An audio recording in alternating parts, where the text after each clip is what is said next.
Welcome to episode 26 of The Pulpiteer. I'm your host, Eric Hepburn, and I'm glad to have you join us for today's episode. Today's podcast is entitled, The World as It Is. This week is part live recording, and it's inspired by Robin Wall Kimmerer's book, Braiding Sweetgrass, and it addresses itself to the American national election that just passed. We'll begin with a reading delivered by Woody Hibbard from Brené Brown's book, Dare to Lead. I invite you to a place of deeper stillness and reflection with a reading from our board read this year. Brené Brown's book, Dare to Lead.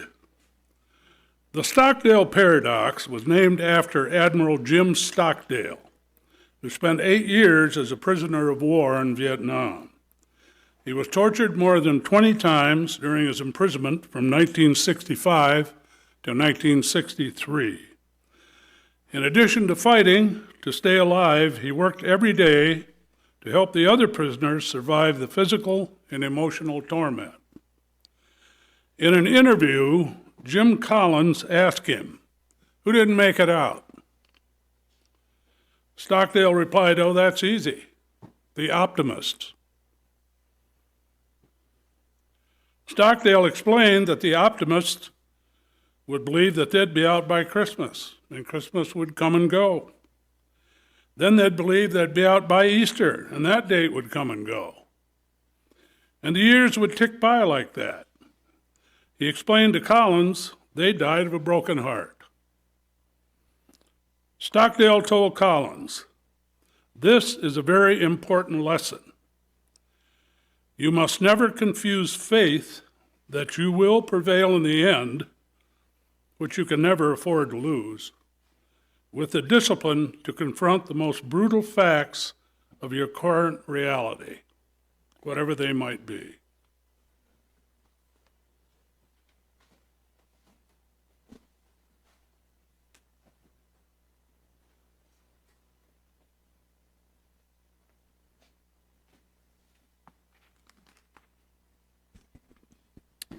You must never confuse faith that you will prevail in the end, which you can never afford to lose, with the discipline to confront the most brutal facts of your current reality. Now that's interesting to me. There are two competing versions of optimism in this little passage, and I want to tease them out a little bit and see if it might help us light our way onto the path that we need to find for healing in this moment, for grieving in this moment. Now, first we'll start with the version of optimism that I think Stockdale rightly criticizes. Telling yourself untrue yet comforting stories as a method for trying to get through a difficult moment. Oh, this will be over by Christmas. And then it's not over by Christmas. Oh, this will be over by Easter. And then it's not over by Easter. Right? So this is one version of optimism, which I think Stockdale rightly criticizes. But deeply embedded in his use of the word faith is another kind of optimism, isn't it? Faith that you will prevail in the end, which you can never afford to lose. Faith that you will prevail in the end, which you can never afford to lose, strikes me as a pretty good definition of a grounded kind of optimism. A kind of optimism that has to be grounded in true stories, not stories that are just a Band-Aid on a bullet wound.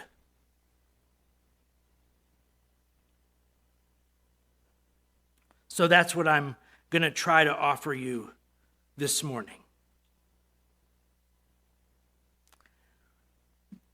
What I'm about to share with you comes from the Haudenosaunee, also known as the Iroquois people.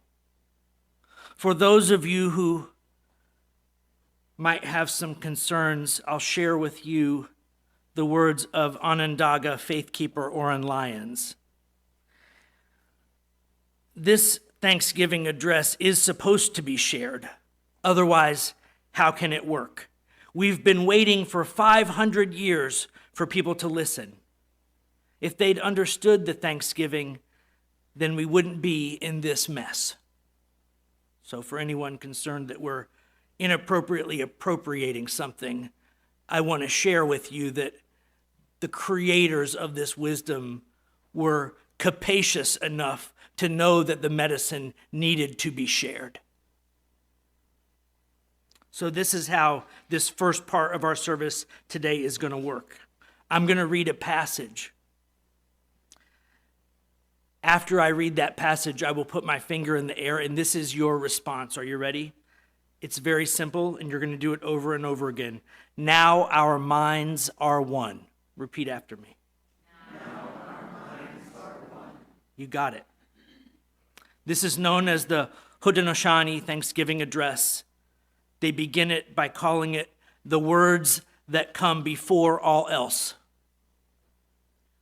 Today we have gathered, and when we look upon the faces around us, we see that the cycles of life continue. We have been given the duty to live in balance and harmony with each other and all living beings. So now we bring our minds together as one as we give our greetings and our thanks to each other as people.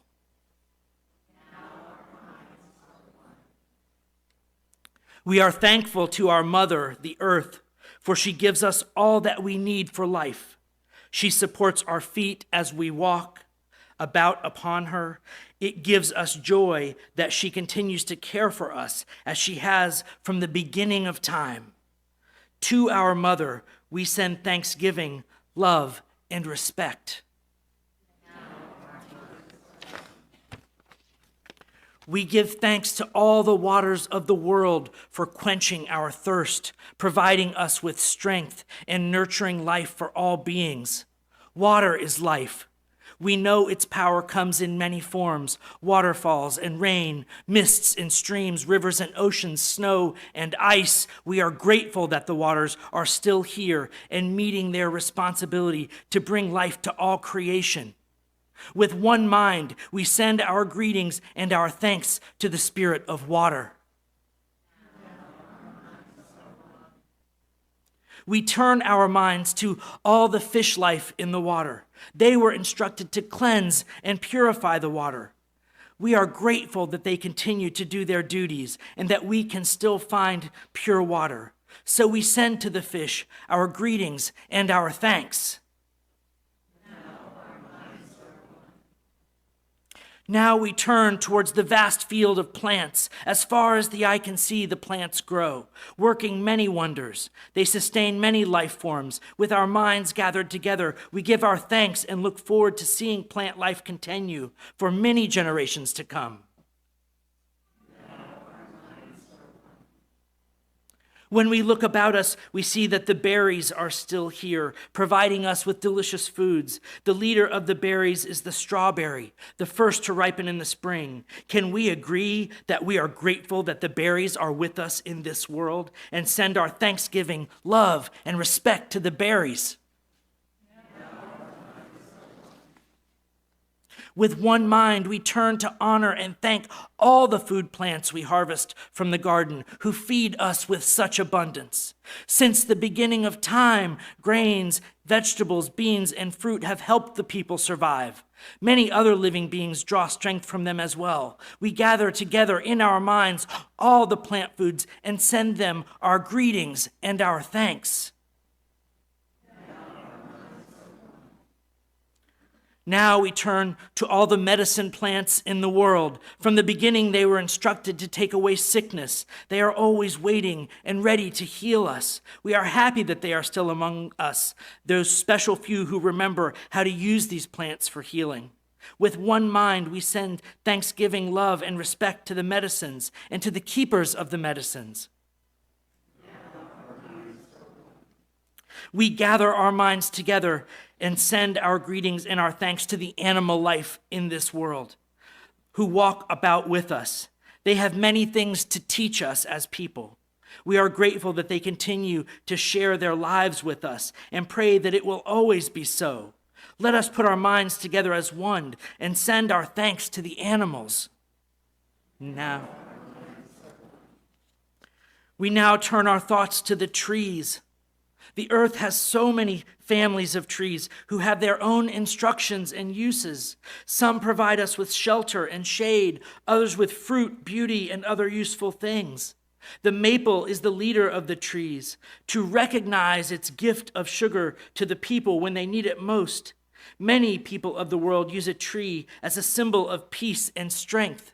With one mind, we send our greetings and our thanks to the tree of life.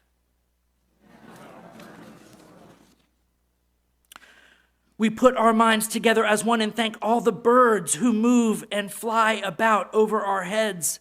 The Creator gave them the gift of beautiful songs. Each day they remind us to enjoy and appreciate life. The eagle was chosen to be their leader and to watch over the world. To all the birds, from the smallest to the largest, we send our joyful greetings and our thanks. We are all thankful to the powers we know as the four winds. We hear their voices in the moving air as they refresh us and purify the air we breathe.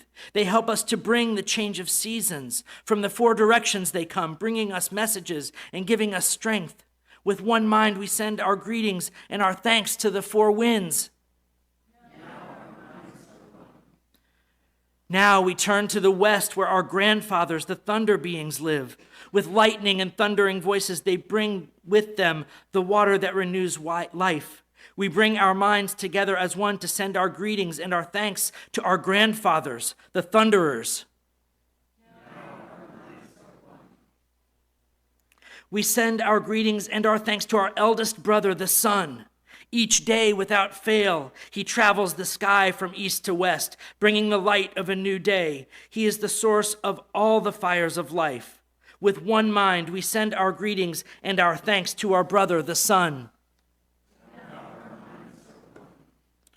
We put our minds together and give thanks to our oldest grandmother, the moon, who lights the nighttime sky. She is the leader of women all over the world, and she governs the movement of the ocean tides.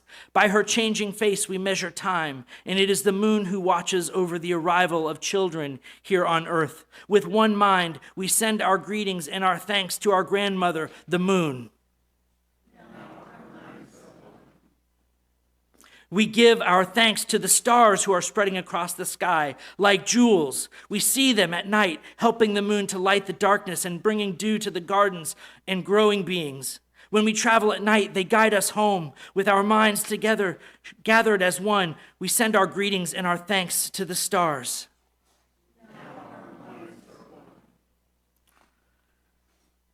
We gather our minds together and greet and thank the enlightened teachers who have come to help us throughout the ages.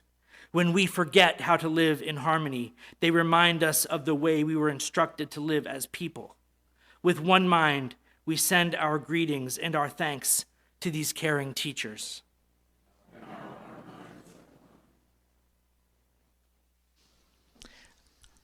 I want you to be honest and raise your hand if you thought that went on a little too long.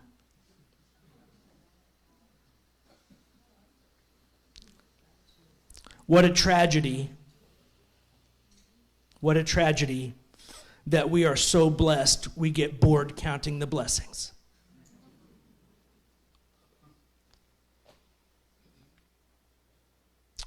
I just want you to imagine for a minute what it might be like if we read that instead of the Pledge of Allegiance every morning at school.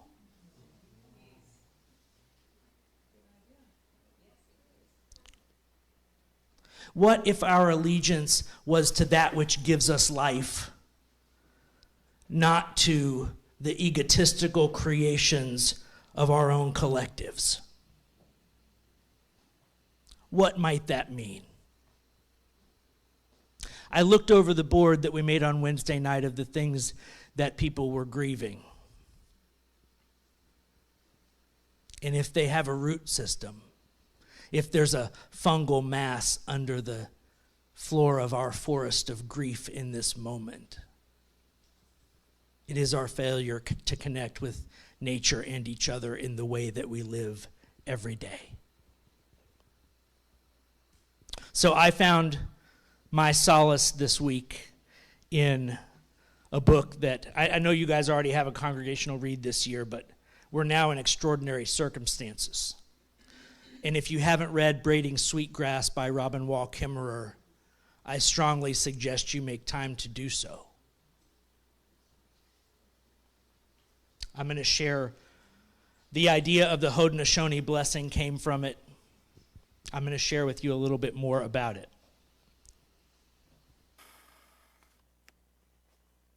I'm going to begin here with something that might strike you at first as a simple scientific oddity.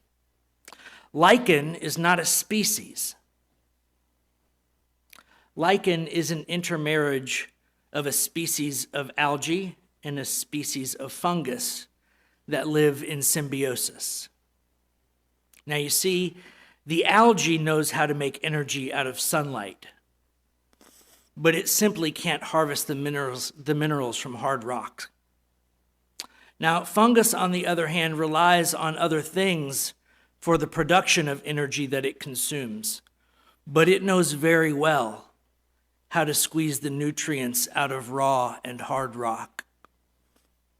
It also knows something else that the algae doesn't know. It knows how to gather and collect and retain moisture, something the algae can't do by itself, which is why most of the forms of algae that you're used to live on and in the water.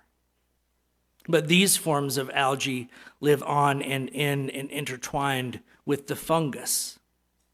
The fungus provides the moisture and the nutrients, and the algae provides the capacity for turning sunlight into energy.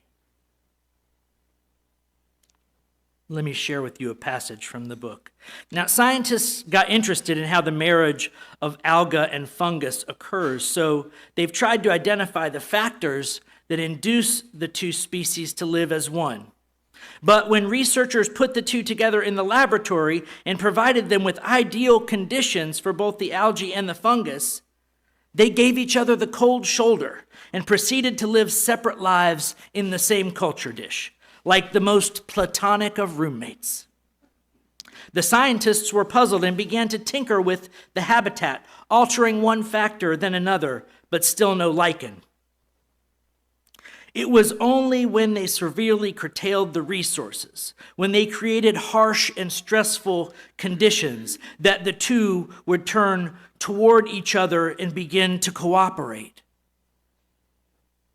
Only with severe need did the hyphae curl around the algae. Only when the algae was stressed did it welcome the advances.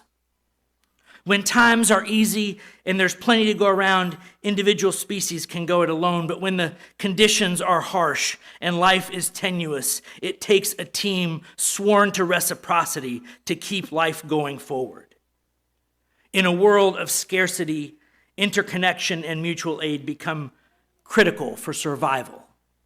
So say the lichens.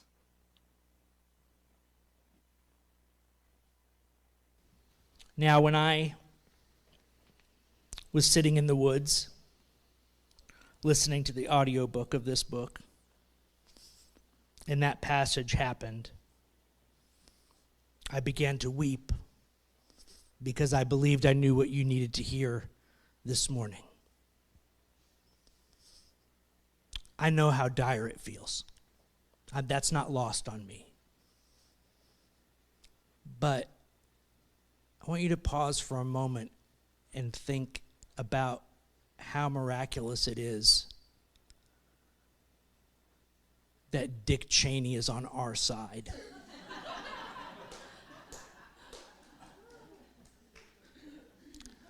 One of the reasons that we're grieving is not just because we're going through another chapter of liberal versus conservative, and I'm using that in the American political, not scientific, psychological term of use of those terms. This isn't just another chapter of Republican versus Democrat. The thing that we're grieving is that the least healthy wing of the Republican Party is in power. The least healthy. This is why the fear of disease is among us. It is not unearned, it's not unwarranted, it's not a pejorative, it's not derisive on my part. It's just acknowledging that some serious immaturity, spiritually, emotionally, psychologically, is part of what's happening in this moment. It's why the moment is so deeply frightening. But maybe the lichen are here to be our teachers. Maybe this is a moment where the rebirth of a movement that joins healthy conservatism and healthy liberalism together in a balanced way of moving forward. And in that context, I do not mean the political versions of those words. I mean the psychological versions. For those of you who haven't heard me preach on this before, let me refresh your memory very quickly. Liberals are gas pedal people. Charge ahead, let's do this, change that stuff. Conservatives are brake pedal people. Don't move so fast, you're going to crash the car. Now, you can't drive even very fast without both kinds of people on your crew. Those of you who have worked in complex, large organizations know this. You get a team that's all gas pedal people, they're going to crash. You've got to have some brake pedal people on your team to make the whole thing work.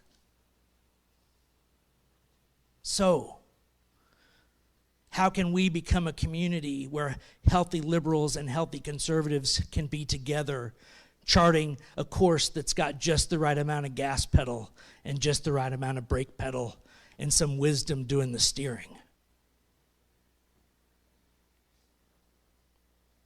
It is a dark moment, I will not lie. But as I preached on Wednesday, the dark forest is never the same the second time around, because we're not the same. The lichen in a single body unites the two great pathways of life. The so-called grazing food chain based on the building up of beings, and the detrital food chain based on taking them apart. Producers and decomposers, the light and the darkness, the givers and receivers wrapped in each other's arms, the warp and weft of the same blanket, so closely woven that it's impossible to discern the giving from the taking. Some of Earth's oldest beings, lichens, are born from reciprocity. Our elders share the teachings that these rock and glacial erratics are the oldest grandfathers, the carriers of prophecy, and our teachers. Sometimes I go sit among them, the proverbial navel gazer at the belly button of the world.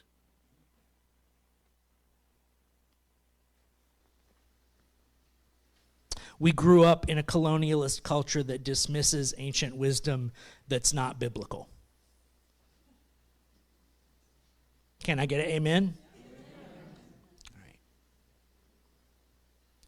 If we want to grow past colonialism, we have to acknowledge that there is deep wisdom from every group of our siblings who have lived everywhere on the planet, that they have things to teach us, that it doesn't only go one direction. And Mother Earth has things to teach us.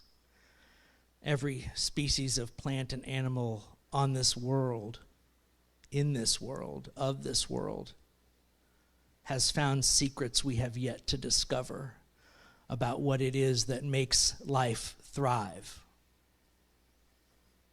But we are so in love with our own exceptionalism.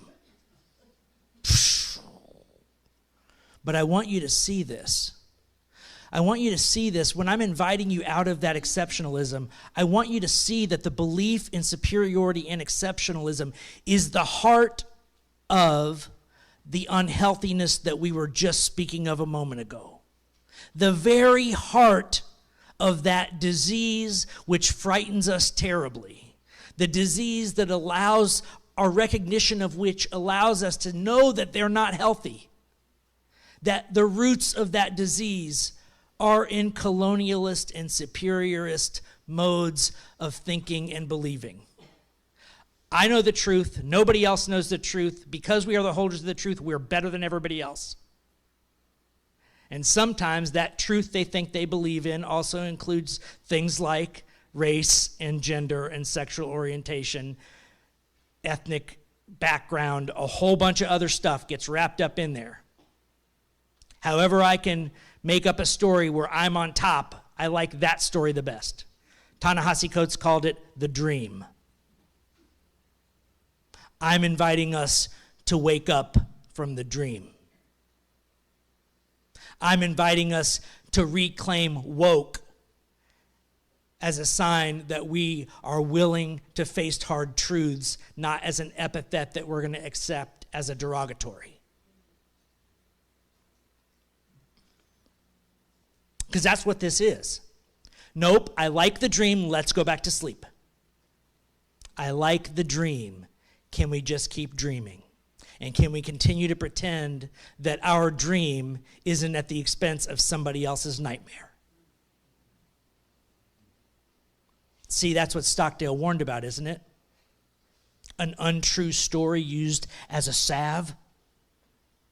An untrue story used as a salve to make you feel better is the wrong kind of optimism. It's the kind that will break your heart in the wrong way. There is a pathway choice here. This moment is traumatic for many. Maybe you're inside that circle, maybe you're outside of it.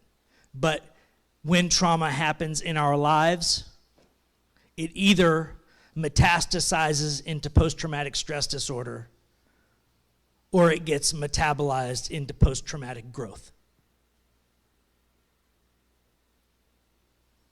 And your agency matters in that alchemical production.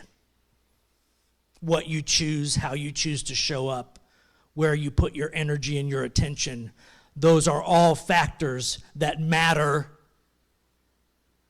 in how that progresses in your life. The specific type of lichen that Robin Wall Kimmerer studies in this chapter is called umbilicaria, also known as rock tripe, oak leaf lichen, and navel lichen. In Asia, it's known by another name, the ear of stone. I imagine them listening to the wind, to a hermit thrush, to thunder, to our wildly growing hunger. Ear of stone, will you hear our anguish when we understand what we have done? The harsh post-glacial world in which you began may well become our own unless we listen to the wisdom carried in the mutualistic marriage of your bodies. Redemption lives in knowing that you might also hear our hymns of joy when we too marry ourselves to the earth. Until next time, thank you for joining us on The Pulpiteer. The Pulpiteer podcast is a production of the San Gabriel Unitarian Universalist Fellowship of Georgetown, Texas. If you'd like to support the podcast, you can make a donation at sangabrieluu.org/give. The podcast is hosted by Spotify, and theme music is by John Faber. Our live recording tech crew this week was Keith Hutchinson and Andrea McDaniel, and a special thank this week goes out to the Haudenosaunee people and to the Boundless Love Project, who shared the version of the Thanksgiving address we used for this episode. The podcast is produced and performed by Eric Hepburn. Please like and subscribe if you like what we're doing. See you next week.